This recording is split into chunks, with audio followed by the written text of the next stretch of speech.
اب بخیریت ہیں الحمدللہ. میری ٹیلی فون پہ گفتگو ہوئی ہے. میں نے ان سے وہی عرضداشت اپنی پیش کی کہ آپ اگر مجھے کچھ ثبوت اس حوالے سے عنایت فرمائیں تو میں آپ کے بینک سے بھی پوچھ لوں. چیف جسٹس آف پاکستان کی خدمت میں ایک عرضداشت بھی ہم پیش کرتے ہیں. لیکن جہاں آ کر کے ہم مار کھا جاتے ہیں وہ ہے ہماری عزت نفس کا احساس. متوسط طبقے سے وابستہ یہ شخص، یہ فیملی، ان کی آنکھوں میں آنسو تھے جب انہوں نے مجھ سے کہا کہ بیٹا جو کچھ ہوا وہ اللہ کی رضا سمجھ کر کے میں فراموش کر دینا چاہتا ہوں. اب جو کچھ تھا میرے پاس وہ تو گیا. ایک صحت تھی وہ بھی جاتی رہی. سیدھا ہاتھ سیدھا پاؤں کام نہیں کرتا. بستر پہ ہوں، بیوی کے آسرے پر ہوں. بڑا بیٹا نوکری کر رہا ہے، بچی ہے شادی کے لائق. بس اللہ سے دعا کرو کہ اللہ تعالیٰ کسی طرح سے آسانیاں کر دے. نہ میں کورٹ کچہری کے چکر لگا سکتا ہوں اور نہ اب میں یہ بیان داغنے کی اسٹیج پر ہوں. الفاظ میرا خیال ہے اس بے حسی کا، اس سنگدلی کا جو اس مملکت خداداد میں ہر اسٹیج پر تقریباً نظر آ رہی ہے، اس کا احاطہ کر سکے. میرے وزیر اعظم نام نہاد ریاست مدینہ کے والی عمران احمد خان نیازی صاحب کو گمان ہے کہ عوام کرپشن بچاؤ تحریک کا جو اپوزیشن کا موٹیو ہے اس پر کان نہیں دھریں گے.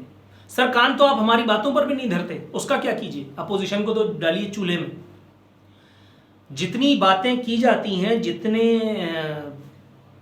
جس کو کہتے ہیں پوائنٹ آف آرڈرز آپ پارلیمانی زبان میں، جتنے توجہ دلاؤ پروگرامات میں کر رہا ہوں یا اور دیگر لوگ کر رہے ہیں، اگر تو کر بھی رہے ہیں تو معاذ اللہ، اس پر کان کہاں کون دھر رہا ہے؟ آپ نے تو میرا خیال ہے کہ اللہ اپنی امان میں رکھے، قسم ہی اٹھا رکھی. شبلی فراز صاحب کہتے ہیں کہ اپوزیشن کی تحریک سے ہمیں نہ کوئی ڈر ہے نہ ہمیں کوئی پرواہ. حضور یہی تو ہم بھی کہہ رہے ہیں، پرواہ تو آپ کو عوام کی بھی نہیں ہے. اب دیکھیے اسی بیان میں اسپلٹ ونڈو میں چل رہا ہے. آپ نے یہ بھی فرمایا کہ اپوزیشن جو ہے وہ مہنگائی کروا دیتی ہے. پڑھ لیجیے، اس میں چھوٹا چھوٹا لکھا ہوا ہے، میں لب لباب بتا رہا ہوں. ذخیرہ اندوز جو ہیں وہ اپوزیشن کے ساتھ مل کر کے یہ کر لیتے ہیں. تو حکومت کیا جھک مار رہی ہے جناب ایمن؟ آپ صرف احمد فراز کی شاعری پڑھنے کے لیے رہ گئے یا ان کا نام کیش کرنے کے لیے؟ احمد فراز صاحب کو جتنا نقصان آپ کی سیاست سے پہنچا ہے، جب اپوزیشن میں آئیں گے آپ تو میں آپ سے پوچھوں گا. آپ کو یاد ہوگا، آپ کو بلکہ یاد نہیں ہوگا، آپ تو وزیر ہیں اس وقت، وزارت میں کہاں یاد رہتا ہے. آپ میرے پاس اسٹوڈیوز میں آئے تھے، پچھلی جگہ جہاں میں ملازمت کر رہا تھا، اور آپ سے جو میری ڈسکشن ہوئی تھی، جو میرے بارے میں خوش کن باتیں آپ نے کی تھیں نواز شریف کے خلاف، جب میں اس وقت عملی جدوجہد کر رہا تھا پاناما لیکس اور فلانا ڈھمکانا، اور اس کے عوض میں نے آپ کے پیڈ اینکرز کی طرح کوئی پیسے نہیں لیے تھے، کوئی ایک پیسہ ثابت اگر کر دے. لیکن آج آپ میرے پروگرام سے اور مجھ سے بھاگتے ہیں. آپ کیا مطلب، اور بہت سارے لوگ بھی ہیں. آپ کا استحقاق جواب دیتے ہوئے مجروح ہوتا ہے. چیف جسٹس کی طرف سے، سپریم کورٹ آف پاکستان کی طرف سے ہمیں متعدد دفعہ ایک امید کی راہ نظر آتی ہے کہ الیکٹرک کے معاملے پر سپریم کورٹ نے جو گوشمالی کی کہ الیکٹرک والوں کی، وہ آن ریکارڈ ہے. لیکن یہ الگ بات کہ ابھی تک کوئی حکومت نے ریلیف دیا نہیں. ریلیف دیا تو تابش گوہر کو، ریلیف دیا اس تبدیلی سرکار نے، اور اس دور کے سب سے بڑے صادق اور امین نے، عمران خان صاحب کی میں بات کر رہا ہوں، تو تابش گوہر کو. کراچی والے گئے بھاڑ میں، کراچی سے وہ ووٹ لے کے گئے ہیں، ان کے 14 لوگ ووٹ لیے ہوئے ہیں، لیکن نہیں، عمران خان نے کہ الیکٹرک کو ریلیف دینا تھا، تابش گوہر کو ریلیف دینا تھا، وہ انہیں معاون خصوصی برائے توانائی بنا کر کے دے دیا. اب عوام اب بھی اگر نہ سمجھیں کہ عمران خان کا قبلہ اور کعبہ عوام ہے یا کہ الیکٹرک اور عارف نقوی، تو ان لوگوں کے اوپر تف ہے نا. عمران خان صاحب زندہ باد، وزیر اعظم بن گئے. یہ کوئی ایسی بات نہیں جو میں اپنے مرضی سے کر رہا ہوں. Supreme court of Pakistan, chief justice of Pakistan متعدد دفعہ یہ ساری باتیں کر چکے ہیں کہ الیکٹرک ملی بھگت سے حکومت کی یہ سب کچھ کر رہی ہے. آج کا بیان یہ اسپلٹ ونڈو میں چل رہا ہے، ذرا دیکھیے. یہ میں نے دیا ہے، چیف جسٹس آف پاکستان نے دیا ہے. یہ پہلی دفعہ آبزرویشن ہے جو چیف جسٹس آف پاکستان نے کہ الیکٹرک کے حوالے سے دی ہے. آج تو انہوں نے یہ تک کہہ دیا کہ کسی دن شاید یہ بھی ہمیں پتہ چلے کہ الیکٹرک کو ممبئی سے چلایا جا رہا ہے، کوئی ورما یا شرما نام کا آدمی اس کو چلا رہا ہے. یہ خبریں ان تک پہنچی ہیں. غضب خدا کا. یہاں ریاست کی ریٹ متاثر نہیں ہو رہی، یہاں حکومت کی ریٹ کو چیلنج نہیں کیا جاتا، کیونکہ یہ کرنے والی خود حکومت ہے، حکومت یا حکومتی وزراء عمائدین. دواؤں کی قیمتیں بڑھتی ہیں تو غریب پہ نزلہ گرتا ہے، لیکن وزیر اعظم کہتے ہیں کہ مافیا جو ہے وہ ہمیں کام نہیں کرنے دے رہی. تو پھر آپ یہاں ہیں کیوں؟ اگر یہی سب رونا پیٹنا تھا تو پھر نواز شریف کو ہی رہنے دیتے. آپ کی اس شاندار ناکامی کا سب سے بڑا، جس کو کہتے ہیں سیٹ بیک، ڈرا بیک، وہ یہ ہے کہ نواز شریف اور آصف علی زرداری رحمۃ اللہ علیہ بن کر کے ابھر رہے ہیں، عوامی ہمدردی کا ووٹ ان کی طرف جا رہا ہے، اور یہ آپ کا کیا دھرا ہے، آپ کی حکومت کا کیا دھرا ہے۔ پاکستان میں کورونا کے نام پر کتنا پیسہ ادھر سے ادھر ہو گیا، آج یہ پڑھیے، ابھی پڑھیے، چلو موضوع سے تھوڑا سا آگے بڑھتے ہیں۔ سپریم کورٹ کی ہی آبزرویشن ہے، میں لفظ بلفظ پڑھ کے آپ کو سناتا ہوں۔ ہائی کورٹ کی آبزرویشن ہے، سندھ میں تعلیم کے حالات بدترین، 37,000 اساتذہ کی اسامیاں خالی، کسی کو فکر نہیں، صوبے میں کالجز کی کمی، بی ایس کے نام پر فراڈ کیا جا رہا ہے۔ سندھ میں تعلیم کے حالات بدترین کیوں نہیں ہوں گے؟ یہ دوسری خبر میرے سامنے بتا رہی ہے، کراچی کے 3 سرکاری کالجز میں کورونا وائرس کے کیسز سامنے آ گئے، پڑھائی روک دی گئی۔ سر سید گورنمنٹ کالج، گرلز کالج ناظم آباد میں لیب اٹینڈنٹ، لیکچرر اور طالبہ میں، جبکہ گلستان جوہر گورنمنٹ کالج بلاک 12 کے عملے میں بھی وائرس کی تصدیق ہوئی ہے۔ اس کے علاوہ کیماڑی کے سرکاری کالج میں بھی کورونا کیسز رپورٹ ہوئے ہیں، کورونا کیسز رپورٹ ہو رہے ہیں۔ وزیر تعلیم کیا کر رہا ہے جانتے ہیں آپ؟ وزیر تعلیم وزیر داخلہ کی جگہ بیٹھ کر کے بیان دے رہا ہے سندھ میں، سعید غنی صاحب کی چاہت، ان کا ارمان یہ ہے کہ شیخ رشید کو مولانا عادل صاحب کے جو واردات ہے جس میں ان کی شہادت ہوئی، اس کے لیے شیخ رشید سے پوچھا جائے کہ یہ تمہیں انفارمیشن کیسے ملی کہ اب لوگوں کی جانیں جائیں گی، اب کورونا پھیلے گا۔ پہلے سعید غنی سے کوئی یہ پوچھ لے کہ بھائی آپ وزیر داخلہ ہیں یا وزیر تعلیم؟ داخلہ کے ہی امور پر کبھی ناصر شاہ بیٹھ کے بات کر رہے ہوتے ہیں، کبھی مرتضیٰ وہاب بیٹھ کے بات کر رہے ہوتے ہیں۔ یہ داخلہ کا قلمدان آخر ہے کس کے پاس؟ اور اگر جس کے پاس ہے وہ بیٹھ کر کے یہاں بات کیوں نہیں کرتا؟ کورونا پھیلنے کی بات ہوتی ہے تو وزیر اعلیٰ بیٹھ کے پریس کانفرنس داغ دیتے ہیں، بھائی وزیر صحت کائے کے لیے رکھی ہوئی ہے، یہ اس کا ڈومین ہے۔ تعلیم کا وزیر جا کر کے داخلہ کے میدان میں جو ہے وہ چھلانگیں لگا رہا ہے، تمہارا کیا کام ہے بھائی میرے؟ تم کہہ رہے ہو کہ حکومت جو ہے اس کے ہاتھ بندھے ہوئے ہیں کیونکہ ہائی کورٹ وہ اپنا سپریم کورٹ کے احکامات تھے، سابق چیف جسٹس جو ہیں وہ ہمیں پھنسا کے گئے، یہ آن ریکارڈ ہے۔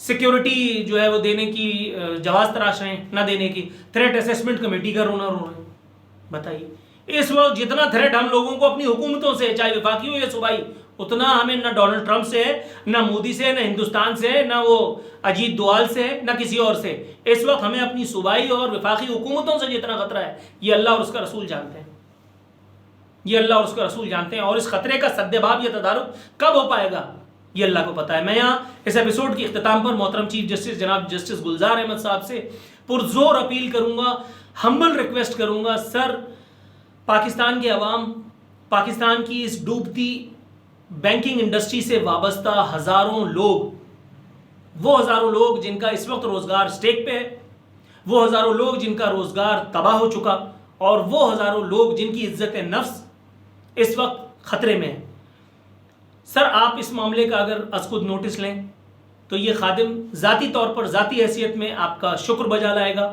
اور مجھے امید ہے کہ اس وقت ہمارے ناظرین بھی جو اس وقت یہ ایپیسوڈ اپنے اپنے موبائلز پر دیکھ کر کے اسے غریبوں میں بانٹی جانے والی خیرات کی طرح سے آگے بڑھا رہے ہیں، ان کی دعائیں بھی آپ کو لگیں گی۔ آگے فیصلہ ظاہر ہے کہ آپ کے اوپر ہے، nobody can force you۔ اللہ تعالیٰ سے دعا ہے پروردگار عالم کی ہماری اس ننھی سی کاوش کو جو یقیناً فی سبیل اللہ ہے، ریسٹ اشور، اس کو قبول فرمائے۔ باقی اگر کسی نے کوئی ایکسپلینیشن دینی ہے، کوئی اپنا ویو پوائنٹ دینا ہے تو عارفین نامہ اور عارفین حاضر خدمت ہے۔